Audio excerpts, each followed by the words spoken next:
That's my song. Let's sing it. It's gonna be fucking awesome. Come on, it's gonna be fucking awesome. You know the words. It's gonna be fucking awesome. That's it, sing. It's gonna be fucking awesome. Yeah! Howdy ho, everybody. It is me, Jesse Blaze Snider, the coolest fucking man alive. And you are listening to Coolest Alive. It is the Saturday Mother Show. I hope you enjoyed this week's People Hunting People Week. And isn't it appropriate that we would end on a lighter note, celebrating the greatness of the new Muppet Show special that was put out on Disney Plus. It is truly great. Could it be better? Mm-hmm.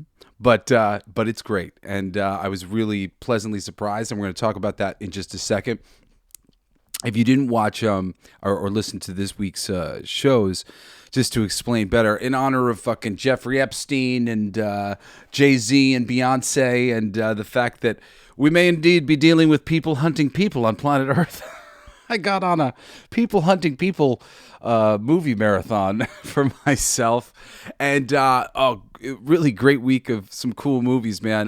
Great John Woo directed, Jean-Claude Van Damme. Hard Target was Monday. Tuesday was Ice-T with Surviving the Game. And all these movies have great fucking villain casts, by the way. Like Ice-T's up against Gary Busey and Rutger Hauer, and really a couple other good ones too. Listen to the show and you'll find. I'm trying to do this all from memory. In John Woo's movie, it's Lance Hendrickson and the dude who plays the mummy in the Brendan Fraser mummies, who's great. He's really charming and cool. Jean-Claude Van Damme's acting is very wooden, but Lancey something Butler, there's a chick in it. She's beautiful. I love her. In Hard Target. Hard Target's a really pretty movie. And then what did we do? Wednesday, we did a little bit off the rails with Condemned. It was one of the early WWE produced films with Stone Cold. And I think largely a lot of people didn't expect anything of it, but it's actually really good and kind of the best morality tale of all of them. And then Thursday, we talked about The Pest with John Leguizamo. It's kind of Ace Ventura-esque, slapstick, Looney Tunes kind of comedy movie with, what's his name? Oh, I won't remember the fucking bad guy from Howard the Duck and Ferris Bueller. He's great, and he's great in the movie as the bad guy. All great bad guys in these movies. And last but not least was more recent Ready or Not, which was about this girl getting married and her family's ritualistically hunting her on the wedding night. That's a good one. They're making a sequel to it. I'm excited to watch it. Anyway, you should check out People Hunting Week on Coolest Live. It was fun. And the previous Saturday's episode of this show was a special one. I don't usually have guests on, but I'd attended Toy Fair with Digger Mesh, who had formerly owned the Art Asylum toy empire. He's a real mixed artist, really cool person, a good friend of mine. And I had him on to just talk to him about Toy Fair of yesteryear and Toy Fair of today, and how things are changing. He's got a new product toy that he's working on called Baby Buddha, and I'll let everybody know when that is officially launched. But Digger's really cool. That interview was great, and that's last Saturday. Every Sunday, except I skipped last Sunday because I was spiritually decompressing. Every Sunday we do Everything They Don't Want You to Know. That's my conspiracy theory, but there's no such thing as a conspiracy theory, guys. Get it through your heads. There's just weird things that people are questioning, and they're eventually going to lead to answers. And so far, we're batting 1,000. So listen to Everything They Don't Want You to Know every Sunday. And I just went back to a monthly schedule now with All Your Favorite Bands Suck. It's back everywhere except for Spotify still. But new episode with Grandson, one of my favorite modern bands. Rock, I guess, ish. Modern, electro. I don't know what to call it. It's really great. Soul. Poppy. It's good. It's good. Listen to it. Check out that show, 55 of my favorite bands. And you can email me at jbs@blacklightdistrict.studio. And blacklightdistrict.studio is my boutique comic book / music publishing company. We make awesome comic books and awesome music, and you can listen and read for free at blacklightdistrict.studio right now. Go check it out. All right, without further ado, let's talk about this new Muppet Show with the Sabrina Carpenter there. So I watched this with my sons, and then I watched it with my daughter, and everybody's attention was kept, and everybody seemed to enjoy it. I watched it with my daughter because she's a Sabrina Carpenter fan, and I just kind of wanted like her perspective, like did she know any of the songs and things like that, and of course she did know Man-Child, which I think I kind of vaguely. I remembered, like, as she was telling me, oh, yeah, I'm like, I knew that one, too, I think, even though I didn't exactly put it together at the time because I just kind of watched, like, innocently. One of the first numbers that they do with Sabrina is her song Man-Child, where she goes through a Muppet bar and is just kind of correcting the bad behavior of the patrons. And total fucking Muppet Fair, man. Nailed it.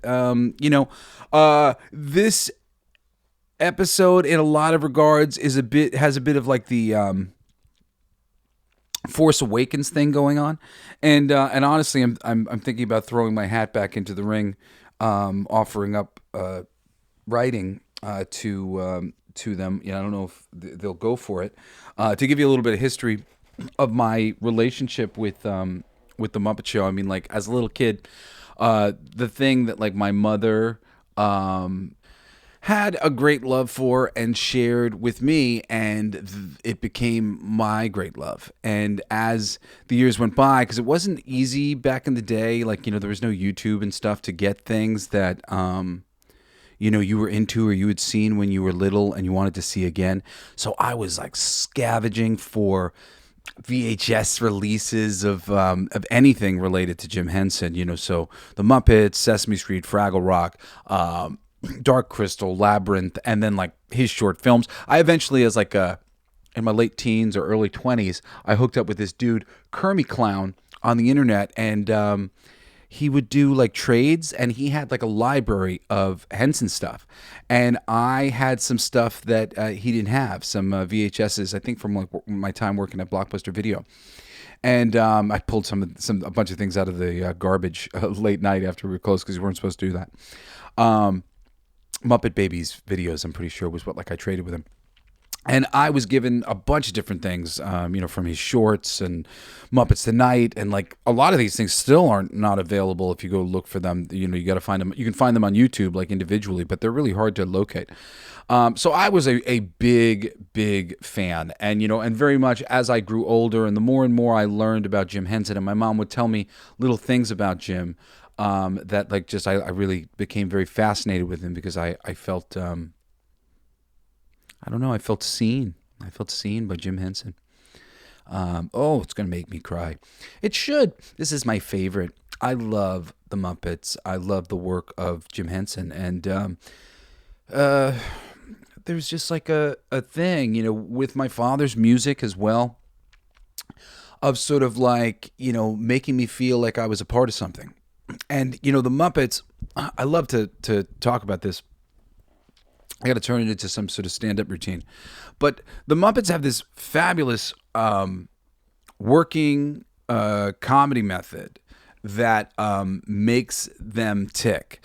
And I don't think there's many people besides me who have ever nailed it down quite so spectacularly as I nail it down. But the Muppets are all very passionate about something. Each one of them has a particular focused passion. But none of them are very good at said passion. Fozzie is a terrible comedian. The Muppet Labs guys are terrible scientists. Sam the Bald Eagle is trying to, keep things PC, and he's failing constantly. Scooter is a terrible assistant. The Electric Mayhem can't finish a song without animal destroying the whole place. The Swedish Chef never successfully cooks a meal. Gonzo, a performance artist, never successfully succeed. He blows the theater up. He ends up in this episode of the show whizzing around for the rest of the show as a running gag. Miss Piggy is a pig. She's a bad person. She's stuck up. She's self-righteous. She's self-involved. She doesn't deserve success. On top of that, she's not good. She has no talent, and she's a person who's desperate to be the thing, but is not the thing. And then if you just come straight to Kermit and get really, really simple here, and you could say this about almost all of the characters, but Kermit is a frog running a variety show. Traditionally speaking, people do that. But he's a frog doing it. And he's invited all his friends, even though all of his friends suck at what they do, ultimately. And there are a few exceptions to this rule. Ralph is generally adept and has something to offer. But Ralph comes from the previous writing of the commercials and the Jim Henson production earlier when Jim was doing lots of commercial stuff. Jim Henson is a fascinating person to look into. There are great books on him and his companies. First Jim Henson, but then also the Creature Shop, and they've worked on so many movies from the Teenage Mutant Ninja Turtles on down. So cool, man. He was a visionary, and everything that he worked on is fabulous. But the linchpin of the Muppets is very much what I'm saying to you here about them just not being very good at what it is they do. Beauregard is a terrible janitor, et cetera, et cetera, et cetera. There are other weird sort of people amongst the propagation, but the heart of the show is that. And because they took a very the Force Awakens sort of approach here, that is intact. I had this philosophy. I'll go back one more step and I'll say, I only ever really had one regret in my life.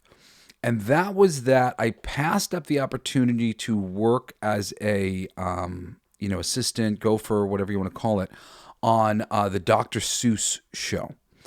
It was produced by Henson Productions, and by then I don't know if they were quite bought by Disney. Like by then it didn't seem related to the things I loved, even though I do love Dr. Seuss as well. But I just I wasn't getting paid, and I literally just said I just can't go a whole summer not making any money, and I said no. And oh boy, I so wish that I hadn't done that, because I would have made the friends that I made, I don't know, 6 years later or something like that. I would have made them 6 years earlier. And these friends were people at a voiceover party. One of them was Tim Lagasse, and another one named Pam something. I'm forgetting Pam's last name. But, basically I just started talking the Muppets and laying out my philosophy on what really makes them work.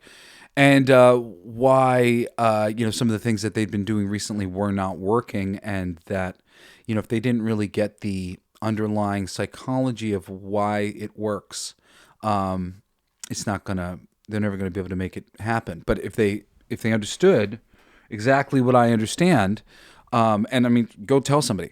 if you understand what I understand, you can write those jokes until the cows come home. Because ultimately what the Muppets provide is this amazing push of encouragement to anyone. Because you're not as bad at comedy as Fozzie Bear. The majority of us would be better than Fozzie. We could do it better than him. And that alone is a hey, you should try it. the whole premise of the show is this frog he's putting all of his friends on. That's always been a dream of mine. So like, that like I see greatness in people. In like so many of the people around me, I see all the wonderful things that they can offer, and often I'll see the greatness in them that they're not quite reaching, but I believe in them, and and somebody has to hold that vibration of belief in others, and I feel like that was imprinted on me in the Muppet Show, wanting to be the center of a bunch of Muppets, a bunch of interesting people who did interesting things that they were really passionate about, and to give them the space and opportunity to do it. That's the whole thing with my company, Blacklight District Studio. A lot of it may seem self-serving at a glance, especially just because people tend to like judge me as like being some sort of egomaniac or something, and being like a trust fund baby or whatever from being Dee Snider's son. But Blacklight District Studio is really just my answer to this industry and the way it treats people and treats people like things, of course, but treats the things much better. Treats things like people. In comics and in entertainment in general, my family's making our film company. I'm the music soup for Defiant Entertainment, and then I run my own company, which we do comics and music. And the whole thing was just how many musicians I knew who were being dropped on the floor, so to speak, and and just not being supported when they really deserved it. The amount of comic book writers that I know who are like super talented, like as I was coming up, they weren't getting work and they deserved to be getting more work, and still to this day they aren't getting any work, and they've moved into other industries and stuff, even though they were great and they demonstrated themselves to be great. But so few people are paying attention to the industry, to the things, in that way, and seeing the people who are really getting it, and getting whatever the property may be. I said for a long time with the Muppets, somebody says, we've got the Muppet license, at Disney, and they go, who wants to head it up, and they go, oh, all the hands in the room raise up, and do you like the Muppets? Oh yeah, yeah. And one of the clearest signs of people like faking like they like the Muppets when they don't really like the Muppets is them going, oh yeah, they tell like all those terrible jokes. Them telling terrible jokes is the least meaningful thing that the Muppets have ever done. The Muppets, when executed well, are genuinely funny and endearing and meaningful at the same time, even though they're just felt guys. They are not just silly puns. And I literally had a situation when I was working at Boom Studios on the Muppets license. I did Muppet Snow White for them, the fairy tale, as well as a lot of pitches that were put together at the time that didn't happen. Then there were some pitches that almost happened later on at Joe Books, and but for whatever reason, it never happened, and the only one I was able to actually do was Muppet Snow White. And well, I guess I'll tell the whole story here for people who give a shit about the Muppets, because it's really interesting. But listen to me. Little Jesse here is a fan of the Muppets from childhood. Since I was a little kid, I love the Muppets, and I'm a writer, and whatever it is that I'm working on, I try to do the best job that I possibly can do. And I had just come off of doing Toy Story as well, which I like Toy Story. There's a lot to like. Pixar films in general, I thought they were all fabulous. It wasn't my favorite though, and I felt like it was a little bit of a ripoff of a Jim Henson produced film called The Christmas Toy. And conceptually, it is. It's like. No, that's A Bug's Life. That's Three Amigos. There's another thing that it kind of rips off or whatever. But I like Toy Story, though. So when I got offered the job, it was more like, I like Pixar, and I'd love to like be able to work on that and do some justice to some of the things there. And I like toys, and I'll figure this out. And I set out to do the best job possible. Following that up with working on the Muppets, I was just like, kind of a wreck for a second. This has got to be the best thing ever. And I did so much like research just for fun. just for me. Way more research than I needed to do. But I did, and I really came up with a great plan, and for Muppet fans out there, there's an amazing, you can probably find it on YouTube somewhere, Muppet Fairy Tale Theater thing that they did. It was a VHS that had come out a long time ago, and they had Rizzo and Gonzo hosting for the first time. And together they were really great, and they went on to be matched together at other times because Dave Goles and Steve Whitmire had some really good chemistry together. And I looked at that because that was all fairy tales went on, and I decided to cast them as the Brothers Grimm. And I read the fairy tale like really meaningfully, and I decided that I just wanted to know it in and out, and then actually have the kind of book be a little bit about the differences between the Brothers Grimm fairy tale, which was not exactly kid friendly, and the Disney version. Like let's do the Disney version kind of thing. And it was very funny. We had it was supposed to be called Snow White and the Electric Mayhem. And that would have sold more books if they had released it that way. Snow White and the Electric Mayhem. It was really good. They could put Muppets in the title, Muppets Presents or something like that. The book was really wonderful, and I was a young dad, and I was reading to my kids all the time, and I was constantly running into books that were not great for you to read with your kids. And constantly I'd be sitting there going anybody try reading this freaking kids book with their kids? Jesus, shorten it up, man. Be more concise, because the kids' attention span was only so much. So when I sat down to write the comic, I really chose to write something that was elegant enough for a parent to enjoy it with their kids. Well, I wrote the first issue in 2 days. I think I finished it on the second day or something like that. And I sent it off to my editor, and I don't think I've ever been more pleased with myself in my entire life. And then I was like, I'm writing issue 2 tomorrow. And Wednesday I jumped into issue 2, and I got through issue 2 pretty quick, finished it off Thursday, and jumped into issue 3. Finished issue 3 on Thursday, and Friday morning I was set to write issue 4, and I was like, I'm gonna fucking finish this thing. And when I sat down at my computer, I opened it up, and my mail was just open like it is, and I had an email from my editor, Aaron Sparrow, one of my best friends to this day. And it was my notes for issue 1. And I had gotten some preliminary notes from Aaron just saying, oh, this is really great. I'm going to send it off for approvals.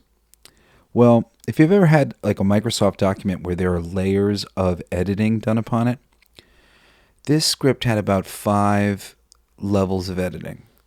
There was 2 different levels of editing from us, and then 3 different levels of editing from Disney. And to say that their notes were disappointing is an understatement.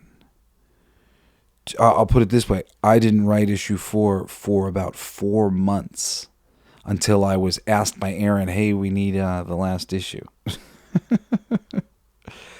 I was devastated. They asked me, the Disney person, the Disney Muppets representative. Yeah, so there was a Disney person, a Disney's Muppet representative, and then a Muppets representative, a Jim Henson representative. Okay, I'll get to it.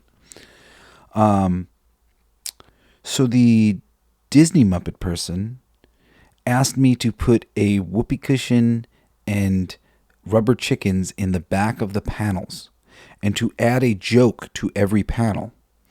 My book originally opened with a stained glass window of a queen pig, and it just told the tale of Snow White really elegantly. And then when you turn the page, sort of the jokes begin to unfold and humor begins to unfold, and it starts to become, a Muppets thing. But it starts with just this really elegant piece with a subtle joke. It's just this stained glass window of this Muppet queen pig. She didn't like it. She wanted it broken up into 9 different panels.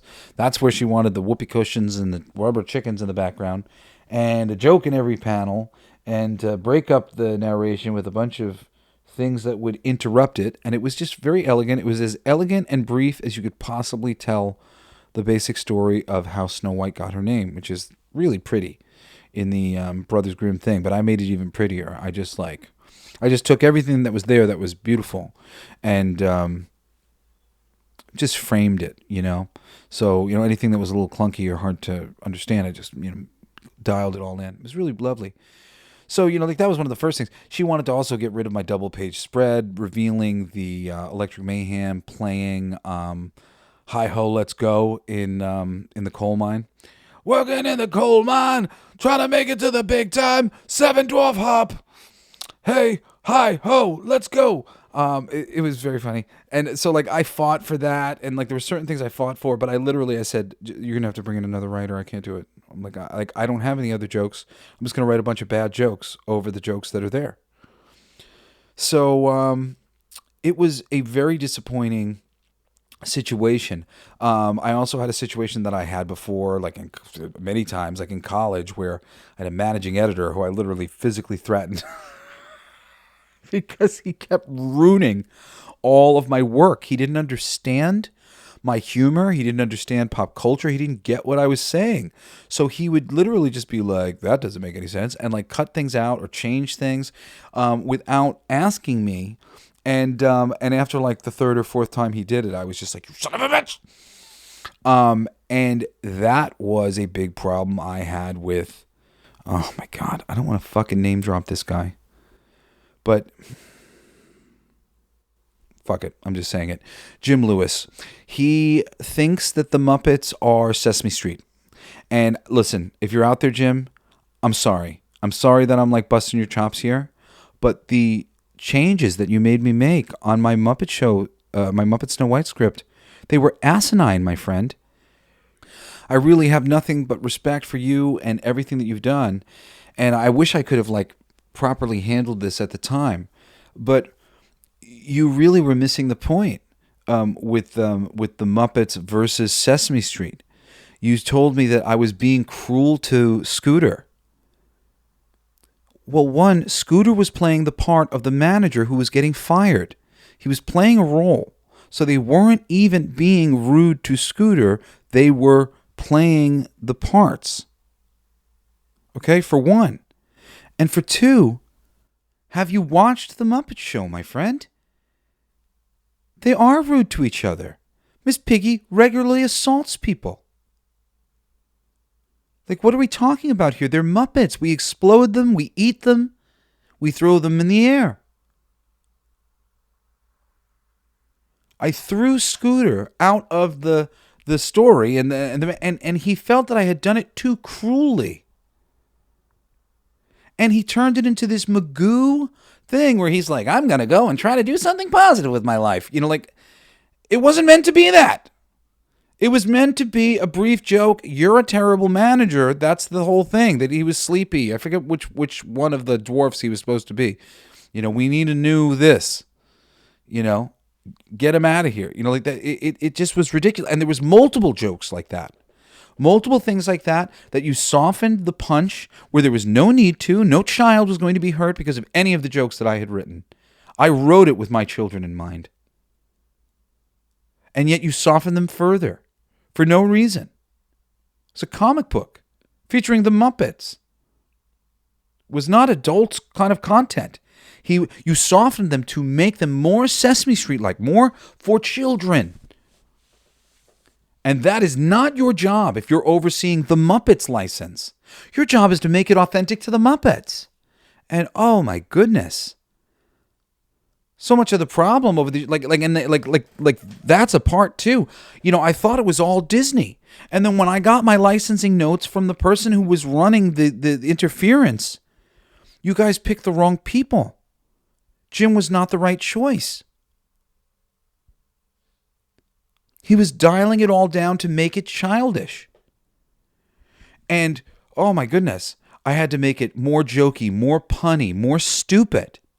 Because that's what this lady thought the Muppets were. Mine was elegant and funny. And she was like, this isn't the Muppets. The Muppets are making stupid puns all the time. No, those are certain sketches that they do. Certain bits that they've done. Moments in movies. That's not their whole spiel. And you're dealing with a licensed person who thinks that on the Disney side, and then a licensed person on the Henson side who thinks they're Sesame Street. And to say that it was a disappointing experience is, crazy. At that time, I told you I had met Tim Lagasse, at the very least, we'll say. And when they heard my whole Muppets philosophy, they said, we got to get you in touch with Bill. And I went, Bill? And I knew who they were talking about, or at least I hoped I knew who they were talking about. Bill Barretta, who I love Bill Barretta. Bill Barretta is the puppeteer behind Bobo the Dancing Bear and Pepe the King Prawn. Now he does Ralph and a few other Muppets for them. He's the puppet captain of modern day Muppeting over at Disney. We're still within the Muppets thing, and he's Earl Sinclair on the Dinosaurs. And I think he is genuinely fucking talented. He is, I think, up there with Jim and Frank, and certainly in line with Steve Whitmire and Dave Golez, who are great as well. But I think that Bill really is special. And so when they said Bill, I went, Bill?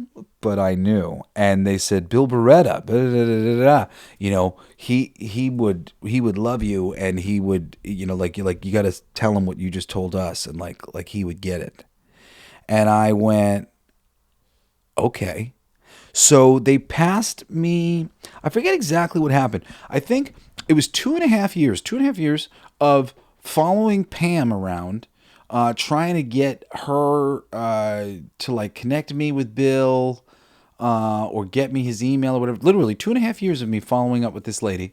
Then I have Bill's email, and for 2.5 years I start emailing Bill, and Bill is, and this is lesson to you guys out there of just pursue, and try not to make up stories in your mind about how much they hate you or whatever. Just keep showing up really nicely, and eventually they'll talk to you. And after 5 years from the conversation that began with, we should connect you with Bill, 5 years later, I was sitting in 10 Degrees in Hollywood with fucking Bill Barretta across from me. And I was telling him a lot of the things that I just told you. And Bill said, we're doing a new show. It's called The Muppets. And I'm going to try to get you on the writing staff. And I said, absolutely, I'm in. And about 3 months went by, an announcement came out, and I did a follow-up, and I heard back. It's the Modern Family writer, and he's only using people that he's worked with before. And that was it. So they were not getting to recommend anybody for the Muppets. No insiders who knew anything about the Muppets. They were just going to do whatever it was they wanted to do.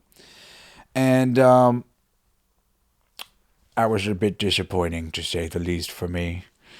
Especially as I watched the Muppets and I saw that they really didn't get it. What's the most fundamental thing you could do on a premise that is based around people who passionately want something, but no matter what they do, they can't get it? Give the worst, least deserving of them on the show, the pig, give her her own television show and make everybody subordinate to her. Oh my God. If it was least self-aware of what it was doing, it would have been, fabulous. But it wasn't. It's not. And so many of the things that they've done, have really just failed to meet the mark, even though some of them I can enjoy. But more recently, they did an Electric Mayhem show. And if you haven't checked out the Electric Mayhem show that they did on Disney Plus, it is well worth your time. I really enjoyed it. Went back to watch the whole thing. Also, just shouting out, if you didn't watch the fucking Dark Crystal TV show that they did. Dark Crystal is one of those like things that like there's aspects of it that I really like, but I was never the hugest fan of the Dark Crystal. Probably for a lot of different reasons because of its dark subject matter. However, the series, like, it makes the movie better. It's so fucking good. It's so well done. It's so lovingly done by Henson Productions and Henson's family and the family of some of the artists and people that worked on the film. Like, it's freaking glorious. There's a whole documentary thing that you can watch on it because I think Netflix had put it out originally. That if you watch the doc, you just immediately be like, "Yep, this explains why it's so fucking good." I mean, just so much love was put into bringing this thing to life, and it's like, it's just like it was, only better. It's really genuinely super cool. In fact, if my buddy Digger hasn't watched it, he and I'm going to wrangle him. We're going to watch that. So good. So anyway, but as far as the Disney Plus type stuff, the stuff specifically with the Muppets, I won't even say it's been like hit or miss. You know, it's largely been miss with nostalgia done right. Often, you know, the Muppets movies with Jason Segel and Amy Adams, they're good. They brought in a great songwriter, Brent McKenzie, to do the songs. He's a Flight of the Conchords guy. He's fucking rules. There's some great music in those movies, and the second one is enjoyable as well. But foundationally, they just sort of lack that upstart spirit, the underdog spirit. And part of it is because Disney really leaned hard into them being celebrities on some level. And, if they want to go beyond that, what they need to do now is they need to make them has-been celebrities. And, and that will help them to reinvigorate what they're doing and give opportunity for new things and whatever else. But they can't play them as stars like they keep doing. There's not that much juice in the squeeze. Like, don't you like Kermit? Yeah, he's so sweet. Yeah, we like Kermit. Okay, like, I get it.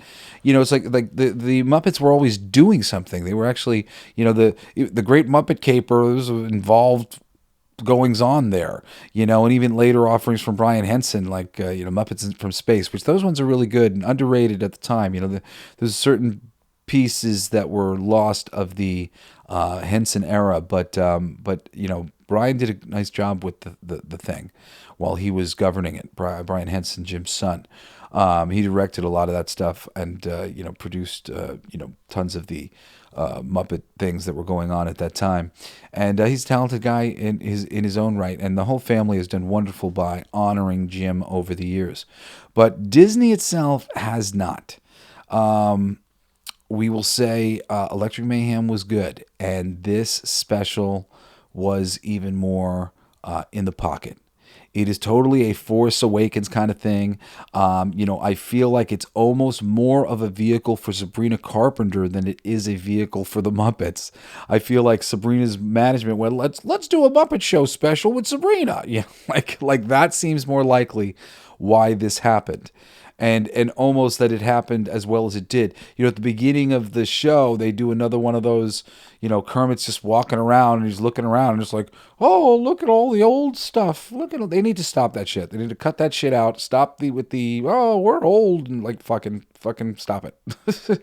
But as soon as that's over, it starts, and it's a very typical sort of Muppet Show with Sabrina Carpenter. And I made a bunch of different notes about some of the things that I liked and whatever else.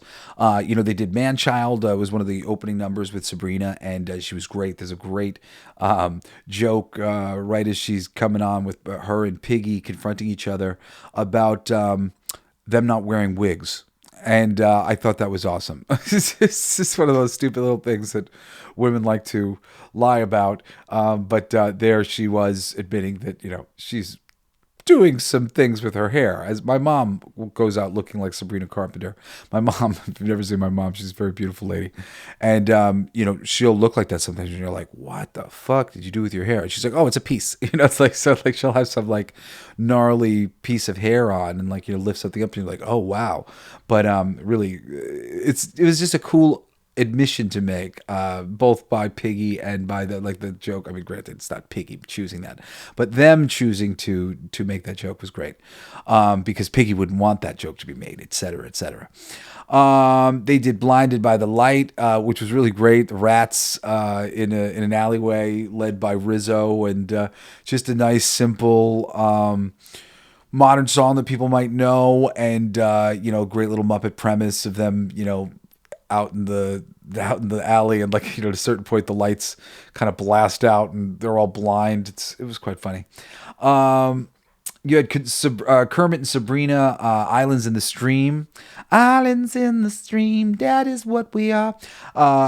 Which was great. In the end, it ends with one diva to another as Miss Piggy forcing her way into a sketch, because basically Kermit told everybody that they would be able to get on the show, and not everybody can get on the show, so he's having to cut all these different sketches off.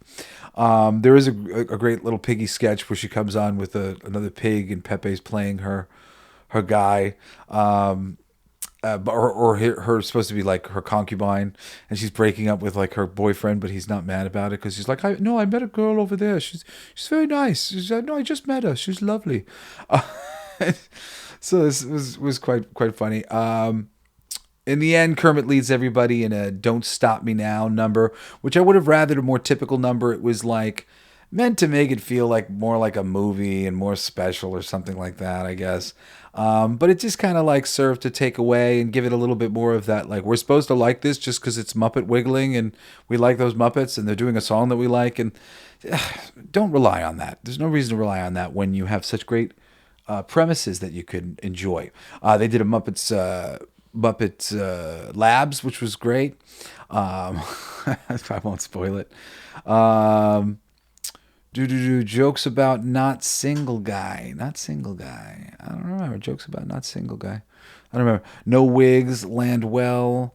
Oh, there's a joke of Sabrina Carpenter where she's like, I got a date with so-and-so, and she's like, is he single? And she goes, no. But it was cute.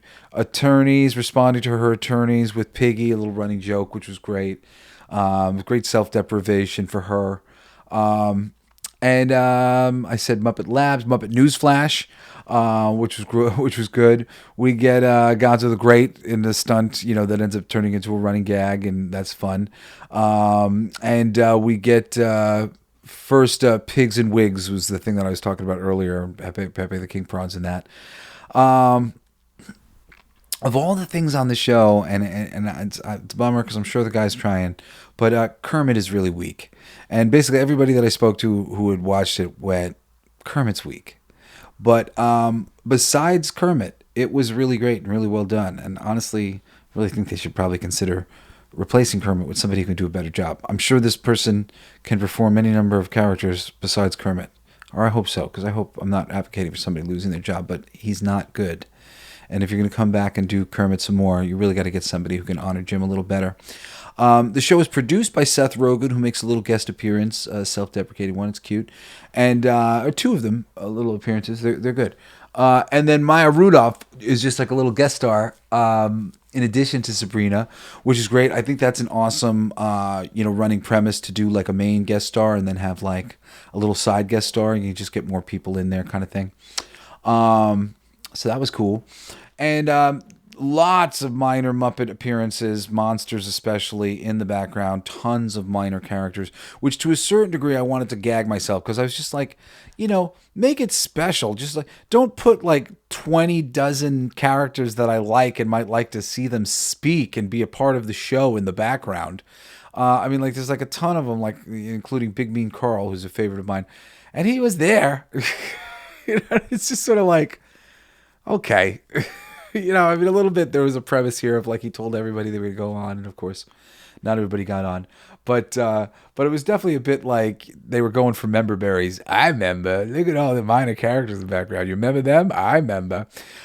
So many fan favorites in the backgrounds, including Wayne and Wanda, Dr. Strange Pork, Endling Cogthrob, Johnny Fiamma and Salmonella, Marvin Suggs, and even a couple of Muppaphone pieces. Those are little fuzzy round guys that he would beat with sticks. And this pink armadillo that Seth Rogan eventually makes reference to, which I think like he's very colorful in a weird way, where it's like sticks out like a sore thumb. And then later on, Seth Rogen's like, that guy's not canon. And I had been saying that to myself earlier in the episode. Not that he wasn't canon. Like I fucking hate when they try to make people who love this stuff sound like assholes. But I was definitely thinking, is that guy from anything? I don't recognize him. I've seen like everything. I don't think I've ever seen this pink armadillo. Yeah.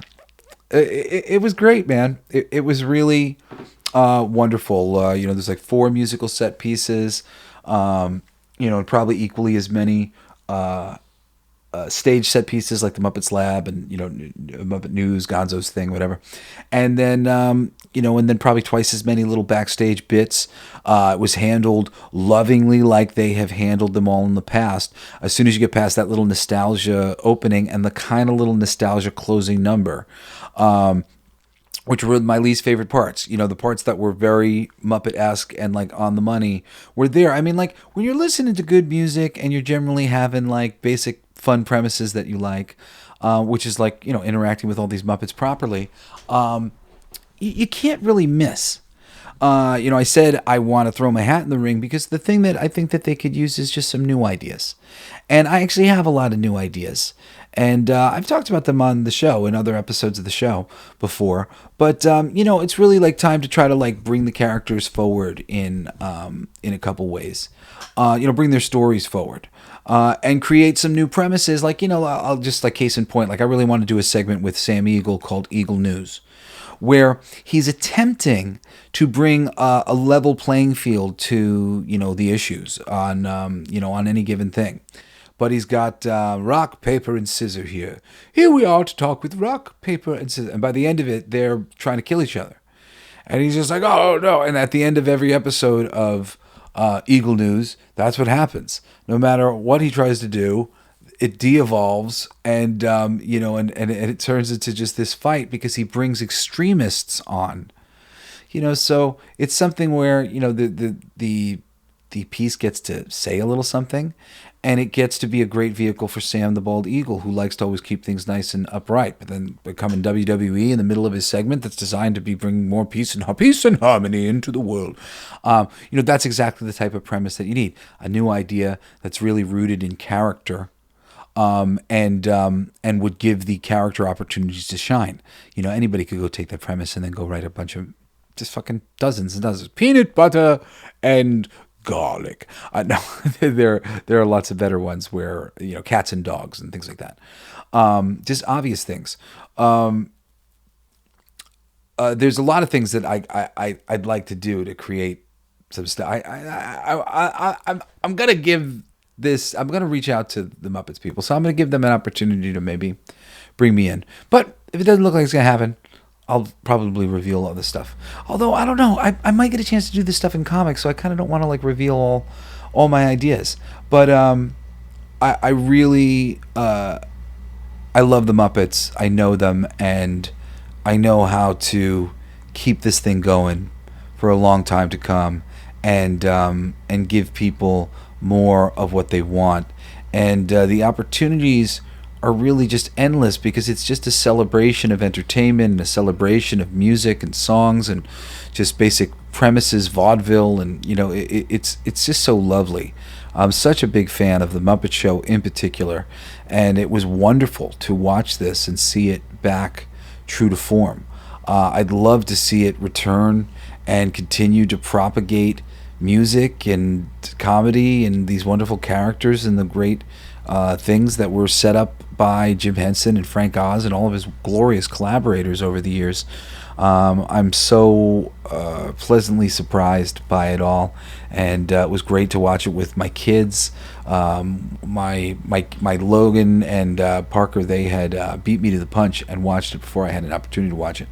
But I got to watch it with them afterwards, and it's just, it's what I talk about all the time: shared experience and monoculture, and the thing that feels like my thing. And I feel like they'll get my joke about Miss Piggy because Miss Piggy was largely handled the way she's supposed to be handled, etc., etc.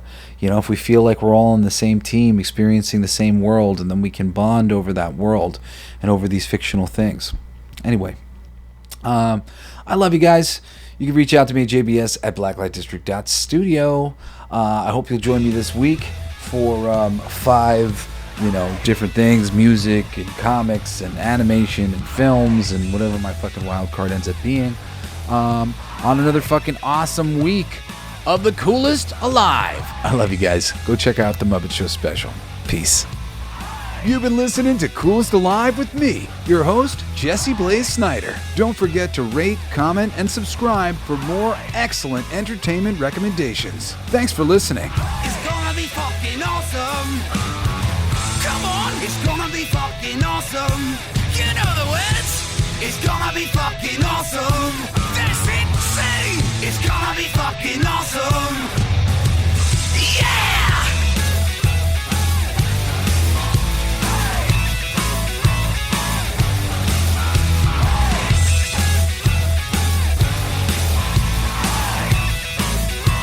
It's my favorite part.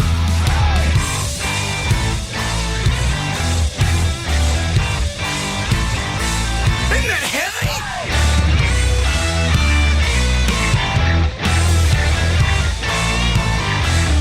I played that. It's gonna be fucking awesome. Coolest alive. It's gonna be fucking awesome. Stay with your tribe. It's gonna be fucking awesome. Revenge of the Geeks. It's gonna be fucking awesome. Week after weeks. It's gonna be fucking awesome. Laughing with you. It's gonna be fucking awesome. And crying sometimes too. It's gonna be fucking awesome. Spelling it out. It's gonna be fucking awesome. Making you shout.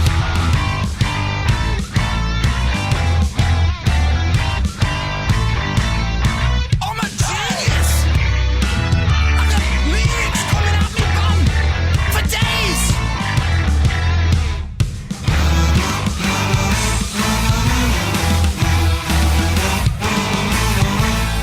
You like that? It's a kazoo solo.